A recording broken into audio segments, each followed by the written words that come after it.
Hi guys, welcome to week 3 of Failtober. I can't believe we're already like midway through. So I'm going to actually pull in the quick agenda here so I can go through with you guys what we've done so far and then what we're doing today and beyond. If you have missed any of Failtober and you want to go back and catch up, I will put the link in later, but if you just go to bit.ly/Failtober, all in lowercase letters, you can see what you've missed so far. So we've been basically kind of sort of working up in baby steps. So week 1 was a lot about our own mindset as teachers about failure, and just like these little ways using quotes that we can sort of start to try to rewire things. And we can share those quotes with our students, and that was the freebie in week 1 of Failtober. And you can still get that at that link I told you. You can get the printables, and you can also see all of the quotes every single day during October on Facebook and Instagram. And then in week 2, we built up a little bit more. So then we started looking at STEM ideals and how basically that special way that scientists and pretty much all STEM professionals approach life and their work. And so we used some different models, and we talked about some different ways you can actually study how they do that, sort of explicitly call these things out, not just failure, but others. So we're working up a little bit, right? And so now this week I'm so excited because now what we need to do is we need to actually set our students up for failure so that they can actually test out and see if their strategies, if their rewiring of their brain is starting to work or not. So we have to have them have these experiences of failure, hopefully in our classroom, where it's a safe place to fail and then learn that bounce back, that resilience. And that is a thing that requires practice. So I think the very best ways to do this in science are with STEM challenges and or labs. Since STEM challenges are my passion, that's what we're going to be talking about today. And I have a really cool freebie for you for week 3. Every week there's a freebie of some kind. And, I don't know what I'm doing next week. I'll figure that out next week, but I know what I'm doing today. So make sure you stick around because we're going to talk about that in a bit. Then next week, we're going to actually talk about, so I'm going to basically walk through ideas today of some STEM challenges you can bring into your classroom this month that will give you that ability to practice, and then what you need to do with STEM challenges in general to elicit that frustration and failure. Sometimes you have to try at that, sometimes you don't. So I'll give you 5 different ideas you can use. The next week, I'm going to actually be going through, when you have that failure in your classroom, whether it's an epic STEM challenge fail or an epic lab failure, what do you do as the teacher? What do you say? What do you do? What do you model? What opportunities do you give your students so that you do actually get the wiring right for your students, right? So you do set the example that you want, and you do hopefully help your students develop that healthy relationship with failure, because it can be, again, all these things from the first week through. It can be a little bit challenging, especially if you as the teacher have some fear of failure too, which I 100% identify with. It is something I battle and struggle with all the time. So I have some good tips for you. And then in week 5, we'll do some resource roundup. I'll introduce some other new articles, books, ideas for you in week 5. So with that said, let's pull that out. So STEM challenges. Since it's October, I'm going to be talking through the 5 October Halloween STEM challenges. And I know a lot of people can't use Halloween themed activities at all in their classroom. It's prohibited. So I'm going to give you ideas for each of these that you can get away with using. You don't have to celebrate Halloween, even though, so I'll give you the workarounds. And I am going to rank these in order for the teacher in order of ease of implementation, but with each and every one, I'm going to tell you how to get a little bit more difficulty out of it for your students, because since this is Failtober, it might be nice to try pushing yourself and your students a little bit further than maybe you normally would in order to practice, again, that bounce back of the STEM challenges, of the failure, I'm sorry. So each of these that I'm going to be talking about, if I will link again later, but if you wanted to see the blog posts about them, the video walkthroughs of them, the resources that go with them, any of that stuff, you can go to stemchallenge.com/Halloween. stemchallenge.com/Halloween. And in each of these things I'm going to be talking about will be included there and linked in. Angie, that's so cool. You got to watch 5 classes do Creature Catcher. Oh, if you took any pictures, I'd love to see them. And I'll be sharing some stuff with Creature Catcher today as well. So one thing, I have to say, whenever I talk about STEM challenges, there are a few things that you can tweak in any STEM challenge to make them appropriate for just about any age group and to increase that difficulty for any age group. So these three things are the amount and type of materials, the criteria and constraints list, and then the extensions that you use. And we want to err on the side of being too difficult. We want to make it almost what we think is too challenging for our students, with the idea in mind that a lot of times they rise to the occasion anyway and they don't fail, which is pretty cool.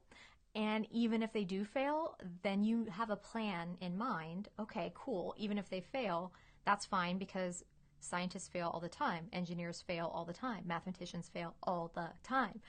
People in technology fail all the time. So if they do fail at this STEM challenge, it's not the end of the world. You're just going to go down a different path. We'll talk a little bit more about that part of it next week. So I just want to give you the ideas this week. I think that's everything I wanted to say about that. I know I've forgotten something, but I will probably come back to it later, so I'm not going to worry about it. Okay, so the first of the Halloween STEM challenges is a little one called Wings Wanted. Let me shrink that down so it's not taking up the whole screen. So this is basically a paper airplane challenge. If you can't do Halloween stuff in school, relate this to Stella Luna, food webs, food chains, that kind of thing. It's basically paper airplane. So this one is the easiest one possible for a teacher to implement, because all you need is copy paper, scissors, maybe some tape. I do let students practice their folds on not the bat body templates that you see in the picture there, and then use the other one. There's a full video walkthrough for this challenge with ideas and all of that stuff. You can have the students build their wings, their bat paper airplanes, for distance, for accuracy, like aiming at a target, which is a little bit harder for that. Sometimes I have them build for both or test for both. And you could also do style points for, like, you know, loops and twirls and all that other stuff. And another way to add some more difficulty is to have them add some cargo, some weight to it. So they have to tape a piece of candy to it, so the bat's delivering the candy maybe to a target. That would make things a little bit more challenging. But I have to tell you, as an adult, I find this challenge challenging for me. I'm not good at making paper airplanes. I do this one usually in partners, so that hopefully they can help each other out, maybe come up with a couple of different ideas. But as an adult, having to do this without any cargo is still really hard for me. Another thing you can do is tell students that they have to remove 25% of the paper, or, you know, half of the paper, whatever it is. If you're working with fractions, then they have to do, you know, basically the surface area. The area, I'm sorry, I mean surface area. The area, and then figure out what they can cut out and then still have enough to make proper wings. That's another way to do it. So this is the easiest one for teachers, but it can still be very, very challenging for students. This is actually, for me, one of the harder ones to do. Like I said, this is just, everybody's got their strengths and weaknesses. Paper airplane folding is not one of my strengths. The second one on the list is the one that Angie just mentioned, which is Creature Catcher. And actually, this is not the picture I want to show you. You know what? I'll leave it up for a second, because I do want to just point out the little tiny plastic spiders that are used here in Creature Catcher. They're those little rings, those little plastic rings. You can usually pick them up at Dollar Tree or Amazon. In the walkthrough video of this, when I made it, I couldn't find any, so I used these bigger spiders, and I talk about that in the video, so I won't talk about it here. I'm going to pull this out because I have a better picture of some student designs. Here we go. One of the things, oh, I know what I want to tell you. What I said I was going to forget and then would probably remember and come back to. One of the things that a lot of teachers like to do with their STEM challenges, and I really recommend that they don't, is showing their students pictures of the designs or examples that they've had in the past. And you do not ever want to do that, because it kills so much of the problem solving and creativity that your students would exhibit otherwise. So this example, I wish I could remember the teacher's name, and I'm so sorry if you're watching or you see this later. Drop a little comment, say, hey, that's my class, because I can't remember who sent this to me. It was a year ago. Angie, it wasn't you, was it? Anyway, if it's you, please know I'm not trying to not give you credit. I just can't remember at the moment who this was. This is an example of a well-run STEM challenge, and I can tell because you can see in this 4 square, there are 3 different designs, and they're very different from each other. I feel very confident this teacher did not show her students an example before they started building. Please don't ever do that. I know sometimes you go in and you think to yourself, like, I really want them to be successful, or they start to struggle and so you start to waver. Again, that's part of what Failtober is all about, is trying to sort of remind ourselves, what do we want for our students when they grow up? We want them to be resilient. We want them to be able to bounce back. So then we do have to present them with these situations where maybe they don't know how to solve a problem, because that's what life is. I got lots of problems I don't know how to solve. I don't know about you. But we want them to be able to, have that grit and determination to do that and move forward. So I really liked seeing these pictures from this teacher, because you can see that they came, each group here came at the problem from a different angle with different ideas. I also like this teacher and also incorporated some different materials. That's another thing I always put on my materials list. I'll have like a suggested materials, but also always a note that says you can mix this up. You don't have to include what I did. You can include your own ideas. You can take things out. If you want to make things more difficult, one of the things you can do very simply, even without adjusting the criteria and constraints list on any challenge, is remove materials, or remove ones that seem like they're really necessary, and just see what they do, see how they handle it. One of the things, I'll talk about that later. But anyway, this one is just such a great example. I know the teacher, the material in question that I was saying is the foil. And I really like in the upper right hand quadrant of this, I like their little foil cutouts. I just think these are fascinating designs and very different from the ones that, like I said on this first one. This is what's basically on the cover of the resource. And some teachers I know will show their students this picture. And so every group will go in and then basically try to make that same square and then try to make the crosshatch. And then sometimes they get really annoyed because they can't figure out how to make their design match the one that's in the picture, which is not the point, and they shouldn't be doing that anyway. But once you see the picture, as a student, you're thinking, oh, that's what success looks like. That's what my teacher wants me to do. I'm going to do that thing, right? Oh, thanks, Olga. I'm so glad. I'm so glad you're enjoying the quote of the day. I really enjoy picking them out, and I'm enjoying posting them every day. And so I'm really glad to hear that that you're using them and liking them. So thank you for sharing. Okay, so that is the second one. The third one is Bone Bridge. This is probably the most popular of any of the challenges. I think it might be the bestseller. It's the bestseller under the bundle in my store. So this is a very popular one. All of my challenges come with modifications for 2nd through 8th. The reason I mention that is this challenge, I get some really interesting feedback on this one. What I have noticed is 4th grade teachers will sometimes tell me that this challenge was too difficult for their students. But I also get frequent feedback from 2nd grade teachers who say it went fantastically in their classroom, which is so fascinating to me. Because it's almost always the 4th grade teachers who have told me it's too difficult, but I have so many 2nd grade teachers and other grades too. But my point was just that 2nd grade teachers have identified themselves and said it went well, and 4th grade teachers said it didn't. So I wonder if there's something there, but I can't quite figure out what it would be. But again, if they struggle, if they fail, that is not a problem. Because we're going to have a plan that we'll talk more about next week about what to do next. And it's not a scary thing. It's not a bad thing. There's so many great lessons that can come from it when they do struggle. One thing that I really like about this challenge is you have many different options. You can have the students build the bridge for length, which is, the typical one, or strength or capacity. Or you can try to do all 3 in the same bridge.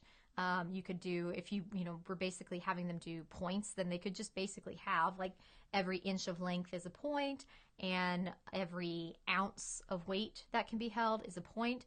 And I would do weight at the end, because sometimes the weight is the most likely test to destroy the bridge, because they'll put things on top of it. They'll put weights on top of it until it collapses, basically. So if you're going to do this, save the weight test for the end. And then capacity, whatever your units are. In the video walkthrough, I do a demonstration where I use those little candy pumpkins. You might use like base 10 blocks or something. I probably wouldn't use base 10 blocks for capacity, because like if you were talking about the units, because they'd have to build the planks of the bridges so closely together to be able to hold the planks or hold the units on there. So I would use something a little bit bigger. The pumpkins are a good choice, because you can reuse those pumpkins next month when you do the pumpkin picker Thanksgiving challenge. Or you can do pumpkin picker this month too. It's just pumpkins, right?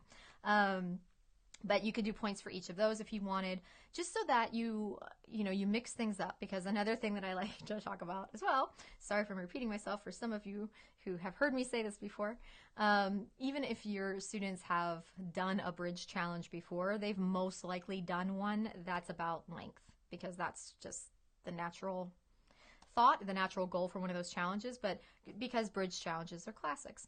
So I like to change it up a little bit so that if they've done something like that in the past, it can be a little bit different. And I like how you can say, I'm going to expand this picture out so you can see some of these student examples. And I've forgotten in this upper corner here, I have forgotten who shared this with me as well. I should have looked this up before I started, guys. I'm so sorry. If you are the teacher who gave me these pictures in the upper left-hand quadrant of this, I'm getting picky with myself. These aren't quadrants.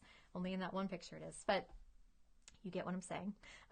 Those student examples I really love. They're very different from each other. I can tell that she's testing for either capacity with those, what are they called? Oh my gosh, I can't remember what these cubes are called. Rubik's cubes? Rubik's cubes, I think. So that you can use that for weight or capacity. And I talk about the difference between the two a little bit in the video walkthrough, but this one is a pretty easy one for teachers to implement. The only reason that it ends up in the middle of the list is just because you've got to go buy those Q-tips. Again, Dollar Tree, don't buy name brand Q-tips because that is way too fancy for building a bridge. Don't do that. But the rest of the materials are pretty standard. So yeah, and I'm curious to hear from fourth grade teachers if they have any ideas why that might be. It's not every fourth grade teacher. There are plenty of fourth grade teachers who have responded or who have left comments and that it went well. I've just noticed that the couple of times that I've heard that it was too hard, quote unquote, was a fourth grade teacher. So I just think that's so interesting to me. I'm just dying to figure it out and I haven't quite figured it out yet. All right, so next one up, I think it's treat toss. Let me see. Let me just move my notes and see. Oh, no, I moved ghosts first. Okay, ghosts in the graveyard is the next one. Why did I put treat toss last? We're going to find that out in a minute. All right, ghosts in the graveyard. I love this one. This is great for simple machines, right? You have a pulley. If you have younger, oh, I know what I didn't tell you. I didn't tell you how to handle those last two challenges if you can't do Halloween in your classroom, okay? Real quick, creature catcher. I mean, it's just food webs, food chains. Just because you happen to be catching spiders in it, it's not really inherently Halloween. So I see no problem doing creature catcher in your classroom. And for bone bridge, I like to relate it either to the skeletal system or I have always loved the idea of doing relating it to vertebrates and invertebrates. So one day you could do bone bridge or vertebrate bridge, and then the next day or next week you could do an invertebrate bridge. And I would love to see if anyone does that. Please take pictures and send them to me, or just send me a note and let me know how it went, because I would love to see what they do with invertebrate bridge. And so obviously you need to give them different kinds of materials. You wouldn't use Q-tips in that case because those are the bones, so you need to have all, and you can even have the students help you with that, help you figure out what kinds of materials would be okay for me to share with you for an invertebrate bridge. I love that. Have the students help you figure out what kinds of materials would be okay for an invertebrate bridge, if you decide to do that. And if you do, please let me know, because no one has ever shared that with me. I'm not in the classroom this year, so I can't do it. So let me know. Moving on, ghosts in the graveyard. If you can't do Halloween in your classroom, but you wanted to do this challenge, this one comes with grapes in the vineyard as well. So it's a different set of student handouts or student slides if you're using the digital version. That is not a Halloween version, because I just couldn't figure out how to make ghosts okay if you're not doing Halloween, right? And this is our freebie of the week. So our Failtober freebie for week 3 is going to be Ghosts in the Graveyard. And if you already own it, I'm guessing you probably either own the print version or the paperless version that you use with Google Slides. So I'm going to recommend, even if you own one of these already, that when I tell you at the end how to get it, get the other one that you don't have, so that you have another option and you can kind of see what the other ones look like. Because I've noticed that a lot of people either buy, their one-to-one classrooms, so they've been buying the digital Google Slides version, or they, are a traditional print classroom, but you might want to try it out and see what that's like. If you own both, reach out and let me know. I don't think too many people own both, is my guess, but I could be wrong, so let me know. You can just direct message me or email me at carrie@feelgoodteaching.com. So this is going to be our freebie, so pay attention. And even if you don't, it's okay because you can watch the walkthrough video later. But this is a simple pulley system. Now, what you're seeing here is an example I would use with probably younger students or students who don't have a lot of experience with STEM challenges. And the reason that I say that is the materials that they've gotten there, each group has gotten a full paper plate. It's not the full size, it's like that small dessert size paper plate, but they still got a full paper plate. With older students or ones who are a little bit more experienced or savvy, and that means even like a second grade class or a third grade class that are used to doing STEM challenges, I wouldn't give them a full paper plate. I might give them half of that plate, or I might not give them a plate at all. I might just do strips of cardboard, or I just might even take, if you look in this lower right-hand quadrant, you can see some of the suggested materials. I might just take the plates out altogether and then maybe give them, I wouldn't give them a full sheet of aluminum foil either, because anything that's that flat or that easy to pack in the ghosts or the grapes, if you're doing grapes in the vineyard, it's just too easy. Now, if you wanted to give them the plate or half a plate or whatever, and you still wanted to make it a little bit more difficult, you could set up a fan and make it a very windy, spooky night. If you're really like wanting to set the scene, you could bring it. Dry ice will just make it spookier, but it's not really going to do anything to make it more difficult. But you could have like dry ice going and maybe like a fan. And with cotton balls, that's going to blow those quite a bit. So it will change the designs in order to block that wind, right? There's some other ideas in the resource itself. There's some great extensions on this one too in the resource, which you're going to get. Okay, but I got to tell you about Treat Toss first, and then I'll tell you how to get the freebie for Failtober, and it is a little time sensitive, so make sure that you don't leave me yet. Okay, I'm going to bring in Treat Toss. Okay, Treat Toss is our final STEM challenge for Halloween, and this one's great because you can actually use it whenever. It's just basically some form of candy launcher, and you can test this one for distance or accuracy or both.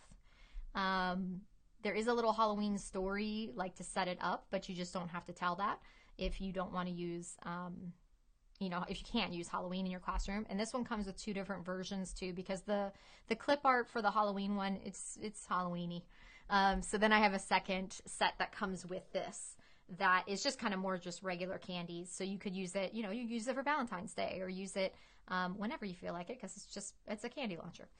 One thing I do say in the walkthrough, and I'll say it here as well, sometimes with the younger students, if they get like 10 minutes in to the building and they're just totally lost as a whole, and we'll talk more about what to do next week when that happens, because it does happen. But with this specific challenge, sometimes I will show them that if you take a couple, just to reach out here, I would show them, hey, you've got these 2 sticks, if you put them together, and then I don't show them like a picture of one that's made with the rubber bands and all of that.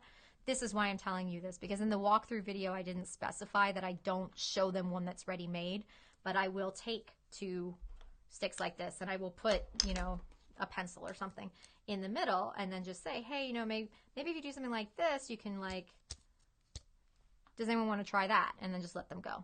I almost never do. I almost never need to do anything like that. And then even when I get to a point where it's pretty bad, I still often won't do that.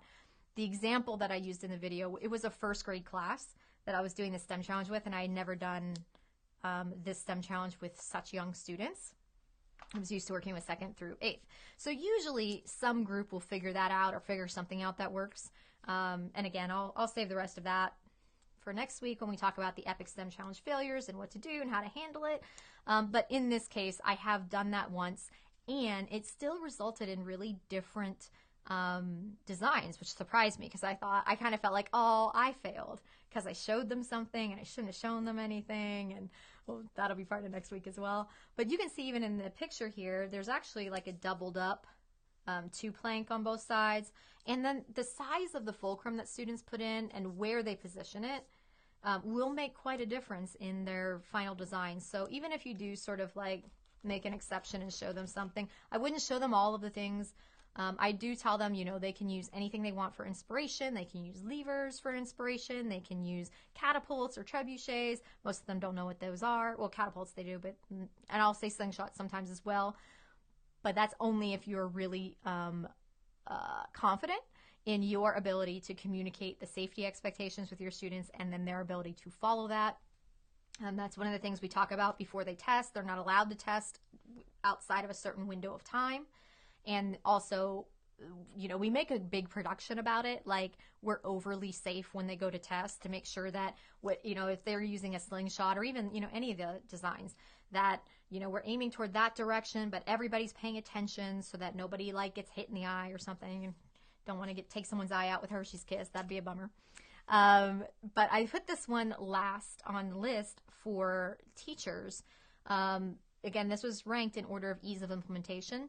And this is just really about, you've got to get you've got to get the candies. So that's another piece of another material that you might not usually have on hand. There were more materials you can see in the picture here too. So that makes it marginally more difficult. And really, for me, it's really about having to set those safety expectations around the testing. And then when you go to do the testing for the distance or the launch accuracy, everybody's got to be, careful not to, that everybody's paying attention and all that. So I don't really think that the challenge itself is any more difficult than any of the others to implement. It's just that little piece, that one little piece of okay, now I've got to be really careful about the safety piece of this, and be really clear about my expectations with my students. So that's why it was the last one on the list in terms of ease of implementation. I would say, in all honesty, other than Wings Wanted, they're pretty similar in ease to me. Because they all require some little piece of extra material that you might not have, the candy, the spider rings, the Q-tips, make it a little bit different. And Wings Wanted is just so easy because it's just paper. It's paper and scissors and, maybe some tape. You don't even have to have tape, but you can have little pieces of tape. Okay, so those are all through there. I said not to use the pictures. Don't show your students examples if you can get away with not doing it, which is 99.99% of the time. I'm going to tell you all the ideas next week for handling what happens if it's a really just terrible, STEM challenge or lab day. Not one of these specifically. Any STEM challenge can seem like it's going to go fine and then just be a total disaster. One of the things, though, that I will say is sometimes if you're setting them up to make something really hard, like if you did Ghosts in the Graveyard and you just give them, a couple of sticks or a couple of pipe cleaners and you don't feel like you gave them enough materials, I will tell my students it's possible I'm giving you an impossible challenge. So just know that going into it. And actually a lot of students really love the impossible challenges, even if it does fail. So they go in sort of with the expectation of oh, basically my teachers told me I'm probably not going to be able to make this work. That makes them even that much more eager to make it work. And a lot of times they do. And I've been surprised at some of the things that they've done with materials that really do look impossible to me. So set them up for failure so that they can practice that bounce back to success. We have to give them those experiences. There are a lot of students who get all the way into college or even into their first job without ever having had the experience of really being challenged or failing, and then having to know what that means for them and bounce back from it. And I was one of those. I didn't make it all the way to college, but I got to 10th grade before I got to any sort of real challenge in school, and it devastated me and made me question my self-worth. And luckily I managed to get past it, but it was devastating. So that's why one of the reasons I'm so into this is if we give students this experience in first grade, second grade, third grade, and they come to understand that failure is just a data point, and it's just a necessary step to learning and success, I think they'll live much happier and well-rounded lives, and they won't, be almost an adult when they're trying to figure out oh, does this mean I'm a worthless individual because I don't understand Algebra 2 honors? I don't want that for my kids. I don't want that for my students. So we do need to feel good about not just giving them the experience of, making something that might be too hard for them, but feel good about it. That's part of our role. And if we can help them develop that healthy relationship with failure, we'll have done more for them than any piece of content we possibly could have taught them. So we'll talk more about that next week. I bet you want to know how to get the freebie. So I'm going to tell you, just make sure I didn't miss anything. Okay. So last week I did the freebie as a flash freebie in the store, and this week I'm going to do something a little bit different to make it a little bit easier.